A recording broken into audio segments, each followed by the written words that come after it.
નમસ્કાર, હું છું કેતલ અને આપ જોઈ રહ્યા છો CB24। ગુજરાતના રાજકારણમાં જાણે કે પક્ષ પલટાની મોસમ શરૂ થઈ ગઈ છે। આજે વધુ એક MLA રાજીનામું ધરી દીધું છે। વાઘોડિયા અપક્ષ MLA ધર્મેન્દ્રસિંહ વાઘેલાએ રાજીનામું આપ્યું છે। વિધાનસભા અધ્યક્ષ શંકર ચૌધરીને વિધાનસભા ભવનમાં રાજીનામું આપ્યું છે। વિજય મુહૂર્તમાં રાજીનામું આપ્યું છે।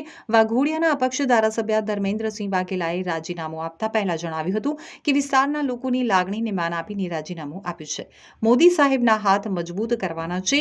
રાજીનામું આપવાનું બીજું કોઈ કારણ નથી। મત વિસ્તારના લોકોનો જ આ નિર્ણય છે। અયોધ્યામાં રામલલ્લા બિરાજમાન થયા છે। હિન્દુ ધર્મ સાથે મારી લાગણી જોડાયેલી છે। પક્ષ અને જનતા કહેશે તો હું ચૂંટણી લડીશ, તેમજ મારી વઘોડિયાની જનતાનો આ અભિપ્રાય છે। હળની દુર્ઘટના ખૂબ જ દુઃખદ હતી। એ શોકને કારણે જ આટલા દિવસ રાજીનામું ન આપ્યું।